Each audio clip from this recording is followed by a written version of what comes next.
دلته په لاسي ګاډۍ د لږو پیسو مختلف توکي د پلور لپاره ایښودل شوي او ټوله ورځ یې څښتن د خرڅلاو لپاره د سړک تېرېدونکي له سترګو تېروي چې همدا یې د کار وسیله او په کمه ګټه یې د هېواد په اقتصاد کې برخه اخیستې.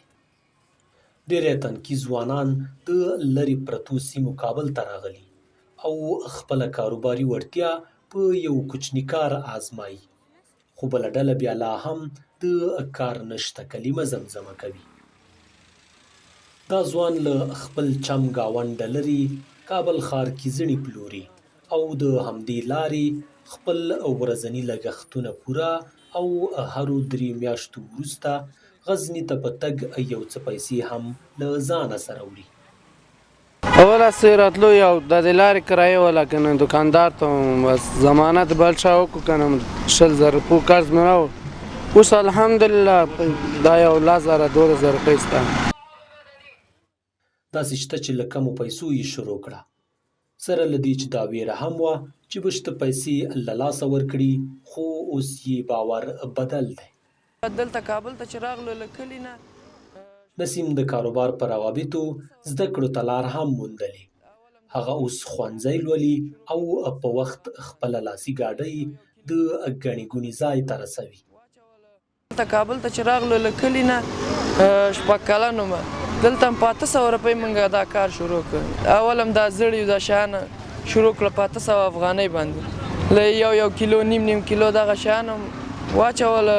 الله پاک مهربان شو، اوس فضل د خدای د 2 کراچۍ لرو شخصي، مخکې په کراچۍ په کرا نیولې وه.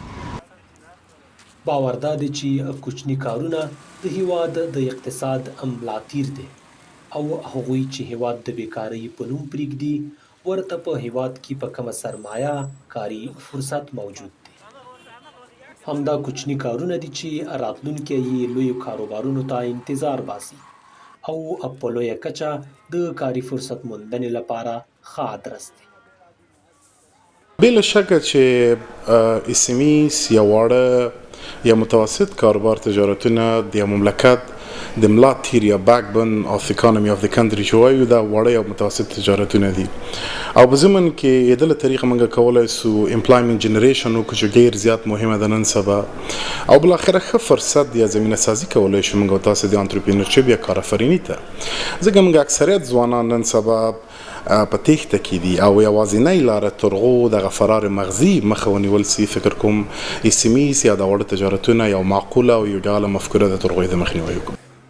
ډېری وګړي غواړي د لویو کمپنیو سره دندې وکړي او نورو ته د یو مشخص معاش په بدل کار وکړي، خو د دې په منځ کې داسې هم شته چې خپله کاروبار پیلوي او په یوازې ځان یې مخ ته وړي.